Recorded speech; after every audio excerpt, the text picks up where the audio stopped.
Hi, welcome to today's episode here on Lunch Global.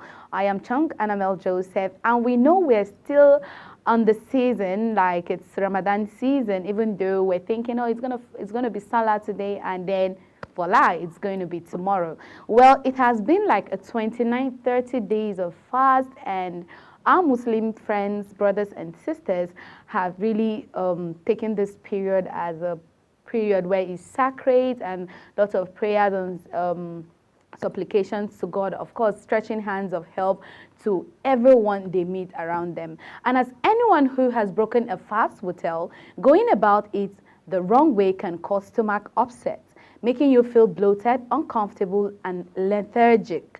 If you want to avoid that unpleasant possibilities, what about the best food to eat after fasting? Not just any food or beverage, but after many hours without eating. After fasting, it is natural that you get very hungry, and the first thing you want to do is to load up with your favorite dish. Actually, there is nothing wrong with this. The problem is your choice of meals. What are you going for? Is it suitable for you, for your health? And you know that long hour of not eating, when you just tend to eat lots and lots of it, might cause a little bit of discomfort, or sometimes a high level of discomfort, depending on whether you are healthy or not. And you know, I always make emphasis when it comes to people who are who are also patients. You know, keep not eating for quite a long time and then coming to eat the wrong thing can really cause harm to you.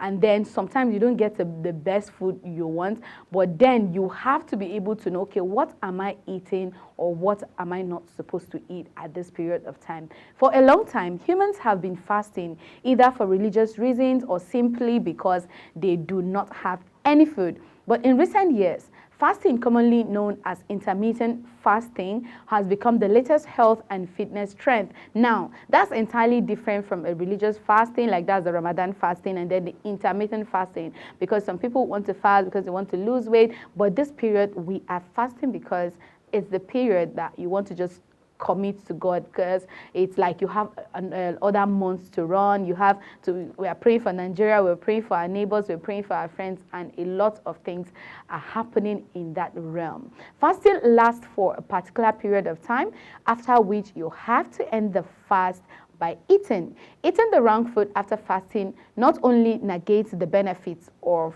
the fast, but it may also cause unpleasant side effects such as bloating and stomach pain. There are different suggestions on the best food to eat after fasting, but the summary of them all is that this should be natural food, not processed, easily digestible, and low in carbohydrates and sugar. Some of the best food to eat after fasting are what we're going to be looking out for. What do they do to the body? It's okay for you to eat anything you want, but make sure you eat homemade food, natural food, not processed food, not canned food, not snack, all those things. You have to avoid them as much as possible, because the stomach is empty, it's almost empty. You're just living with the carbohydrate that is left on the body after eating the previous day or the early hours of the morning. So that's what sustains you throughout the day. And the water you've had is like you are already hydrated to a particular period of time, and the food that you have has already converted. So it will always help and sustain you for that period of time. So before we go into that, we're going to go on this short break, and we will be back shortly.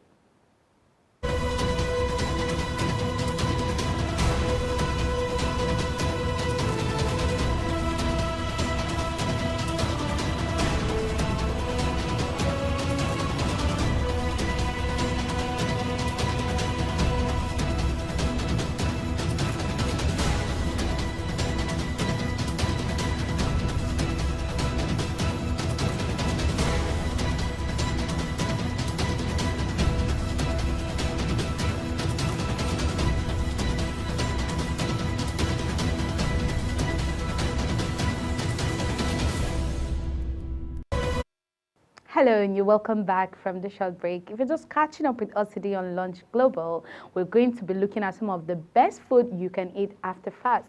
I know that the Ramadan period or the fasting season has even come to an end, because today is the last day. But there are always other days that you want to fast in between. And it's like, there is no information that is too much and there's no information that is too small. But what we can learn, what we should learn it because it's our health that we're looking out for. And then the fast is for a reason. That does not mean you should neglect your health and also neglect the right food you're supposed to eat just because you're hungry, and then anything that comes you just want to eat it. So the best food and drinks to eat after a fast, I said, because most times water should be like the first thing you want to eat, because your body has lost a little bit of fluid all those period of time that you've not eaten for maybe 18 hours, 16 hours, 10 hours. It depends on the time you want to break your fast, because there are people who want to take their fast from 6 a.m. and maybe at 12 they are breaking the fast. Some will say at 2, depending on the medical issue we all have. And then some ideally will break fast at 6. But it doesn't matter whether, I think it doesn't matter when you break your fast at 12 or 2. It depends on your health. And that's the first thing you need to do as an individual. Before you go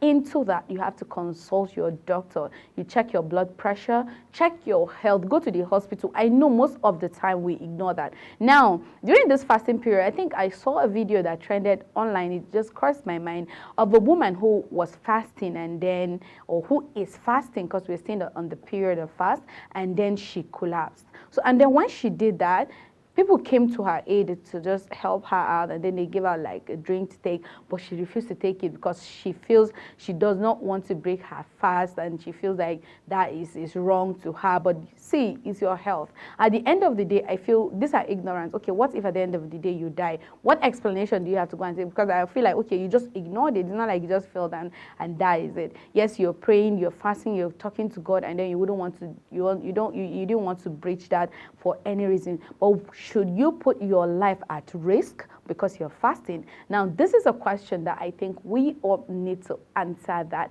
either you can share it, you can discuss it around your peers, you can discuss it with your pastor or your imam or any spiritual father you have, so you get to know all of that. Because sometimes, trust me, it looks as if, oh, you're being intentional about it, and then ignorance will make you now kill yourself at the end of the day.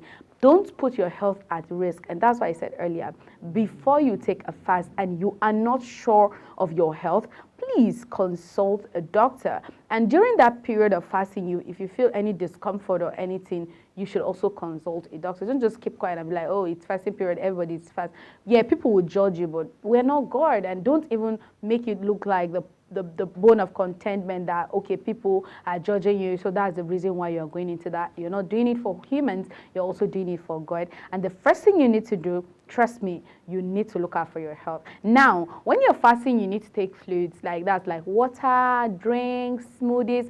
But I think I wouldn't advise anyone to go in with soda, because of the gas, not immediately. There are people who love soda a lot. Like, they can't do without taking all those soda drinks and all of that.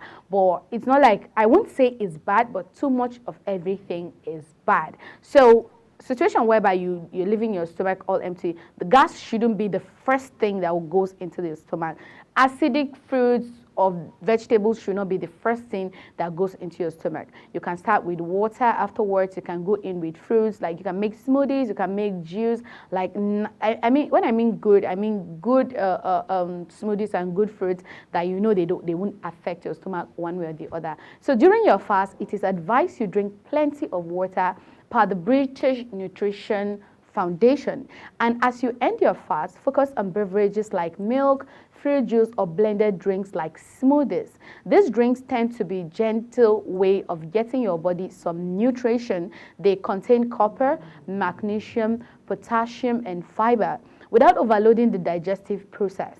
That said, try to avoid sugar-heavy drinks. Many types of sugar, including fructose, which is used as a sweetener in juice and soda, can add to gas. A smoothie can be a natural and a nutritious, gentle way to ease back into eating after fasting. And there's this saying that, oh, when you drink water, it opens your stomach, so you'll be able to eat well. We all can agree that when you take a fast, you can't eat immediately. You can't just eat food. Like, personally, when I take a fast, I will drink water, and it will take me like 25 to 30 minutes before I can eat any other thing, because I feel that period my body needs to process that something is going into my stomach. But you know, the body is already, or your stomach is already empty, and then you're jump packing things. It would even take a process for the food that you've eaten to digest, which is one.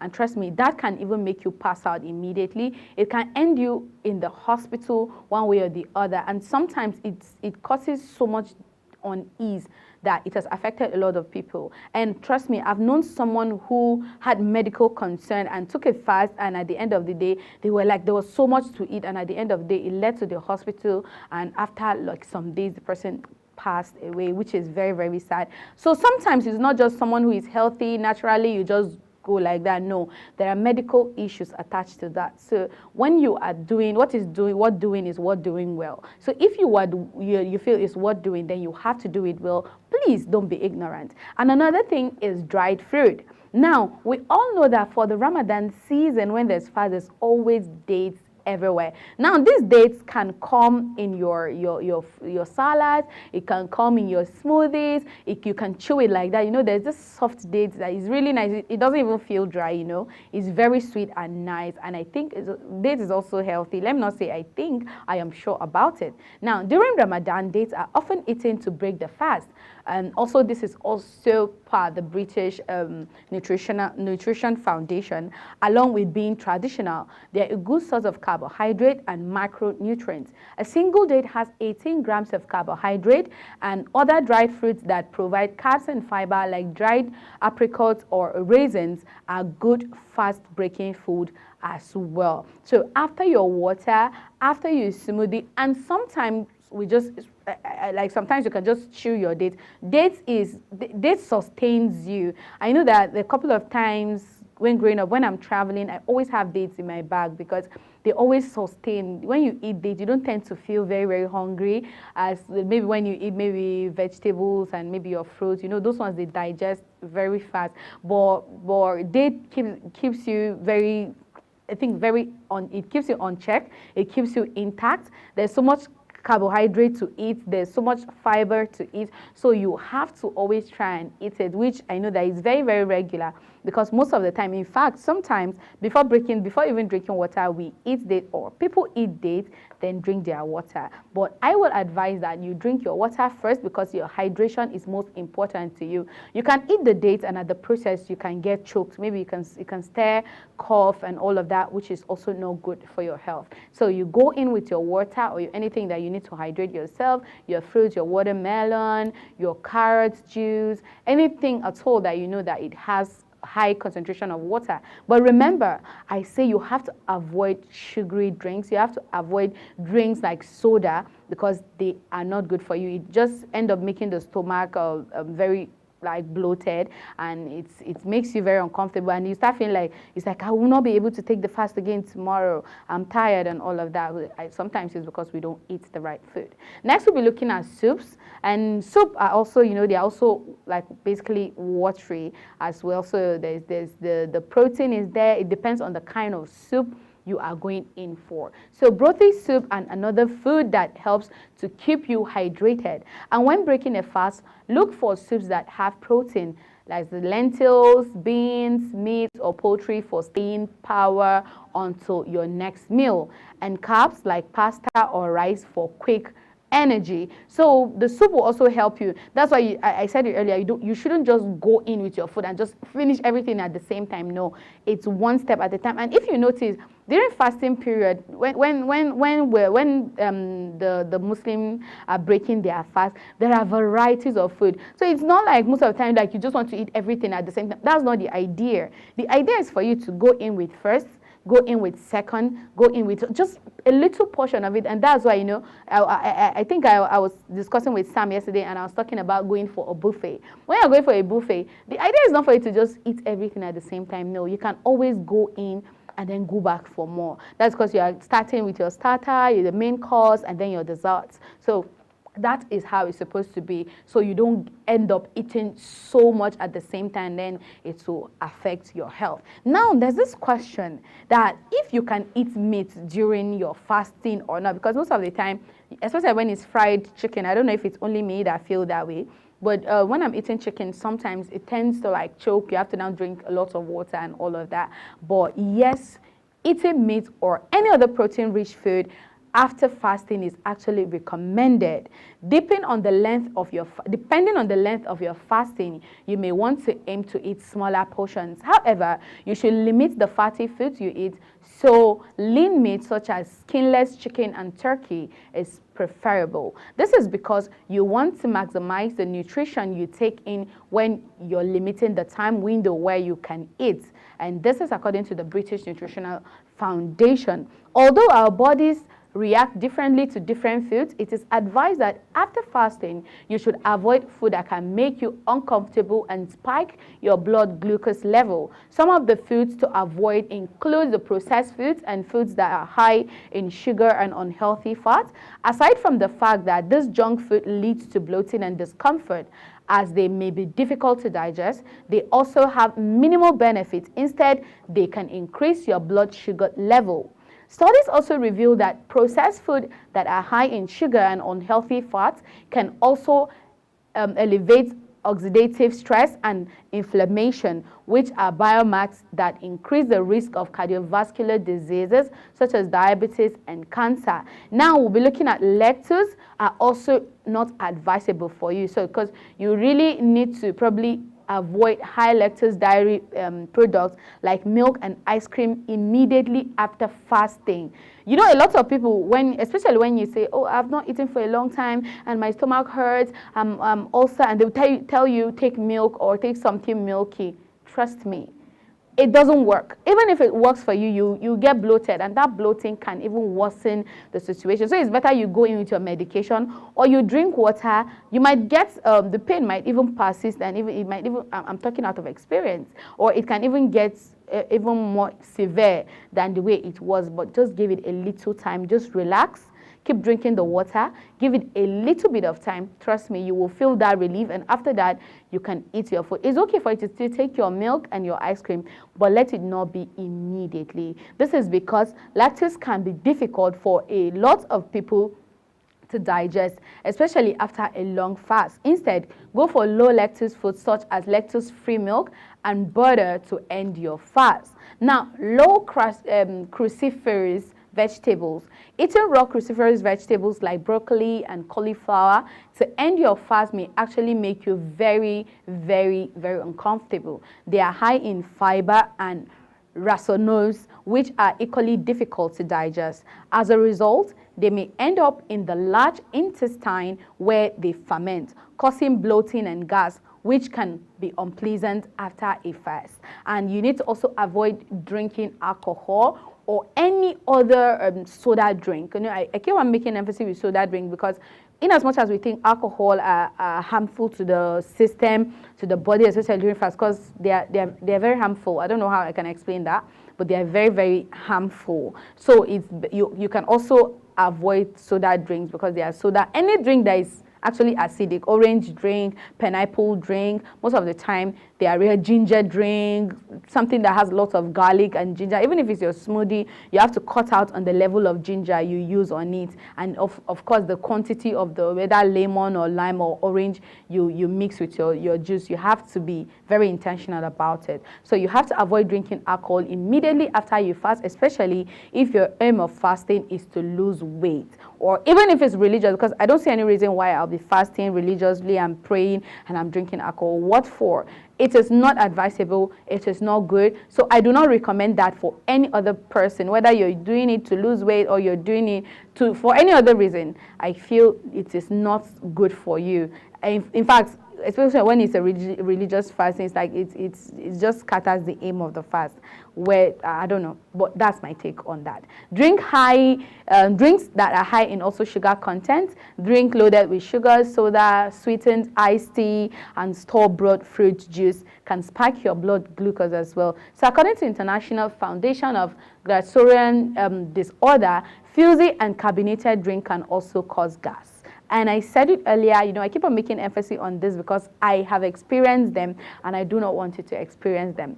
Citrus fruit, and that's because they are very, very high in acidic content, And citrus fruits such as oranges and grapefruits may upset your stomach when you take them immediately after fasting. So inasmuch as the Ramadan season has come to an end, which today is the last day, may Allah answer all our prayers and all our requests. You know, it's always good for you to experience this moment, especially when you have friends who are praying, family and friends are always praying for you. You know, people who are from the Christendom and from the Muslimdom, we all have this, oh, today we just want to do it the family way. Oh, let's pray for our Christian brothers, let's pray for our Muslim brothers. And that is why we are one. And of course, Salah is tomorrow. What is cooking? What is happening in your space? You can share it with us. Let's join you and celebrate. And if you have anything you want to share with us at all, probably your experiences during this fasting period, have you had any medical challenge? Have you had issues in making decisions on what to eat?